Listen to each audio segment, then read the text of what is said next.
Bienvenue sur Africa 24 dans cette nouvelle édition du QG News. Voici les titres. Élection présidentielle au Sénégal, la créatrice de mode Sophie Zinga prend la parole. Elle mise sur la candidature d'Ousmane Sonko, âgé de 44 ans, pour développer les besoins essentiels du pays. La Banque de Kigali, deuxième société de la région à inscrire ses actions à la bourse de Nairobi.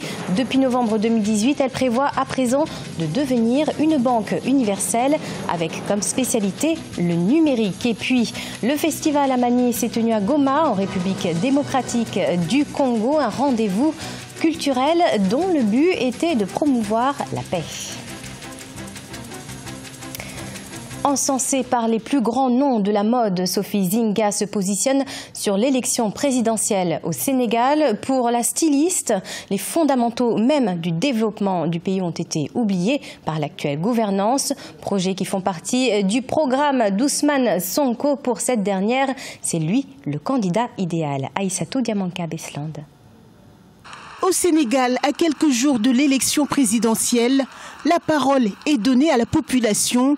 Sophie Zinga, revenue au pays depuis 7 ans après une formation à la Parsons, la New School for Design de New York, a ouvert son atelier à Dakar, la capitale. Si elle approuve les investissements du président sortant Macky Sall dans de grands projets d'infrastructure, elle estime que les industries créatives ne sont pas soutenues, pourtant un secteur générateur de revenus.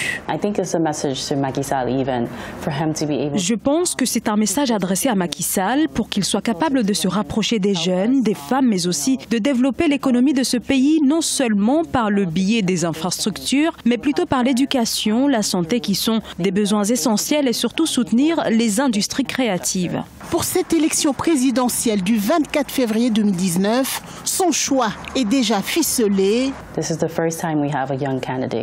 C'est la première fois de notre histoire que nous avons un jeune candidat comme Ousmane Sonko, âgé de 44 ans. C'est pourquoi il galvanise beaucoup de monde. Le peuple a soif d'espoir. Nous ne disons pas qu'il est le meilleur candidat pour les élections. Nous ne le serons pas tant qu'il ne sera pas arrivé au pouvoir, mais nous espérons qu'il en soit un, tout simplement.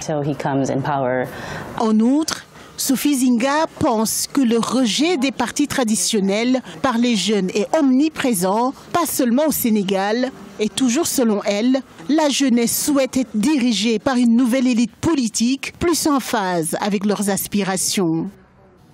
La question relative à l'organisation des législatives de 2019 au cœur des débats au Bénin, les forces politiques de l'opposition réunies au sein de la coalition pour la défense de la démocratie s'inquiètent du processus de mise en conformité des partis avec la nouvelle charte politique. Une conférence de presse a été donnée ce 18 février dans la capitale Cotonou par la coalition qui met en garde les différentes institutions impliquées dans l'organisation des élections. Reportage de notre correspondant Lefty Ounou. Les acteurs de l'opposition se disent préoccupés par la fiabilité des élections législatives du 28 avril 2019 au Bénin. La coalition pour la défense de la démocratie CDD s'est exprimée lundi 18 février 2019 à Cotonou au sujet de la déclaration du ministre de l'Intérieur Saka Lafia relative à la mise en conformité des partis politiques et l'application du nouveau code électoral et de la nouvelle charte des partis politiques à polémique. C'est une disposition transitoire pour permettre aux partis politiques de prendre part aux élections législatives. Dès qu'on lui a notifié la non-conformité dans cet intervalle de 2 mois, les 2 mois sont éteints. À la veille de l'enregistrement et la réception des déclarations de candidature pour les législatives du 28 avril 2019 par la Commission électorale nationale autonome Sénat, la délivrance du certificat de conformité aux partis politiques n'est pas toujours effective. Ce qu'il a omis de vous dire, c'est que c'est les blocs de partis politiques créés par M. Patrice Talon qui ne sont pas prêts, qui ne sont pas en mesure d'aller aux élections, si on suivait la loi. Les partis politiques de l'opposition exigent entre autres l'amendement en urgence du nouveau code électoral, l'annulation sans délai de l'introduction du certificat de conformité instauré par la Cour constitutionnelle, la délivrance des récépissés provisoires aux partis ayant régulièrement déposé leur dossier, la transparence dans le processus de délivrance du quitus fiscal. En Côte d'Ivoire, près de 7 milliards de francs CFA vont être mobilisés afin de moderniser le village d'Anono d'ici 2024. Les infrastructures seront financées sur fonds propres par la population en attendant une aide de l'État. On fait le point dans ce reportage d'Oliva Djakotan, notre correspondant en Côte d'Ivoire. Ce sont au total 6 milliards 750 millions de francs CFA d'investissement que prévoit d'ici 5 ans le village d'Anono situé à Abidjan dans la capitale économique ivoirienne.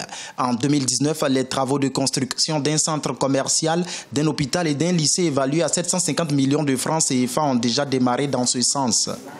D'ici 5 ans, là, je sais qu'il ne pourrait pas tout faire, mais d'ici 5 ans, 6 ans maximum, il faut qu'il réalise au moins 75% des projets qu'on a lancés. Le village compte également poser 12 km de bitume pour sa modernisation à l'horizon 2024. Ce projet qui coûtera 6 milliards de francs CFA sera financé sur fonds propres par les populations. Quand vous rentrez dans le village, on a des magasins, on prélève des fonds auprès de tous ces magasins, le marché. On a construit un nouveau marché qui nous appuie. Donc on a quelques fonds. À la tête de la chefferie d'Anono depuis 2 ans, Séverin Nangui Djorogo souhaite inculquer le développement participatif aux populations par la levée régulière de fonds pour la réalisation des projets sociaux communautaires. 3 mois après l'inscription de ses actions à la bourse de Nairobi, le groupe de la Banque de Kigali continue son ascension. Elle prévoit d'augmenter ses services et d'introduire d'autres produits tels que l'assurance ou encore le crédit bail. Objectif, devenir une banque universelle et se spécialiser dans le numérique. Explication Fraterne d'Akaïsanga. Cela fait presque 3 mois que le groupe de la Banque de Kigali a inscrit des actions à la bourse de Nairobi, la plus importante de l'Afrique de l'Est. Le 30 novembre 2018, la Banque de Kigali est devenue la 2e société de la région à inscrire ses actions à la bourse de Nairobi. Une décision qui avait pour objectif d'aider la banque à attirer plus d'investisseurs internationaux. Pour être honnête, le timing a vraiment été un défi majeur. C'était au moment où le marché international luttait pour avoir des liquidités en général et les opportunités d'investissement étaient vraiment rares. Donc ça veut dire que l'on n'a pas eu de liquidité comme on l'avait espéré. Mais par contre, on remarque des améliorations et nous sommes ravis de voir qu'il y a d'importantes opérations qui se font.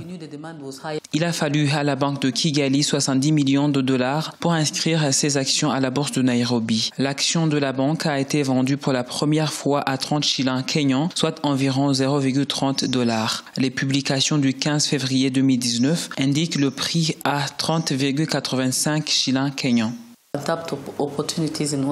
Il y a encore des opportunités inexploitées au Rwanda et ici, on parle par exemple de l'expansion de nos filiales dans tout le pays, devenir une banque universelle avec comme spécialité le numérique.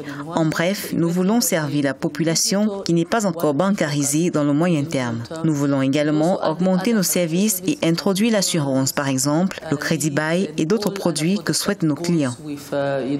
La Banque de Kigali est le plus grand prêteur commercial au Rwanda. Ses principaux actionnaires sont le gouvernement rwandais à 29,5%, l'Office rwandais de la sécurité sociale à 25,1% et les investisseurs institutionnels internationaux à 14%. Le festival Amani s'est tenu en République démocratique du Congo du 15 au 17 février, événement devenu incontournable. Plus de 35 000 personnes se sont déplacées à Goma à cette occasion. 3 jours de chants, de fêtes et de rencontres culturelles pour unir la population autour d'un seul thème, la paix. Retour sur cet événement avec Nelly Claude Ebessa. La 6e édition du festival Amani s'est tenue à Goma, dans la province du Nord Kivu, en République démocratique du Congo. Les festivités qui ont duré 3 jours ont rassemblé plus de 35 000 personnes autour du message principal Amani, un mot qui désigne la paix en Swahili. Le festival, organisé en 2019, survient après une période de tension en République démocratique du Congo suite aux élections du 30 décembre 2018. Notre prière est que ce qui se passe ici soit notre quotidien. Vous voyez, il y a beaucoup de monde, les gens venant de partout. Nous sommes ici avec nos amis rwandais, il y a des amis de différents pays, de différentes régions. Et c'est fait de se réunir, de nous réunir ensemble. Ça crée de l'ambiance, on appelle ça déjà la paix. Et si seulement ça pouvait rester comme ça, pour nous, ce serait une gloire, une vraie victoire. Le festival a également été l'occasion pour les artistes établis et les artistes en herbe de prester sur des thèmes tels que le patriotisme pour non seulement refléter leur époque, mais également unir les populations. Les organisateurs, quant à eux, espèrent que le festival pourra continuer à donner le ton à la réconciliation. On est une goutte d'eau dans un verre. Et donc il faut remplir ce verre, il faut que beaucoup de gens remplissent le verre. Et nous on a une mission d'essayer de promouvoir cette paix, que les gens se retrouvent ici, de donner une belle image de la région. L'Est de la République démocratique du Congo a été en proie à des conflits armés depuis plus de 2 décennies avec une recrudescence des troubles. Les résidents espèrent qu'avec le nouveau chapitre politique du pays, le festival pourra porter une autre facette de Goma, une perspective qui donne de l'espoir. C'est la fin de ce journal. Merci de nous avoir suivis. Dans quelques instants, une nouvelle édition de l'information sur Africa 24.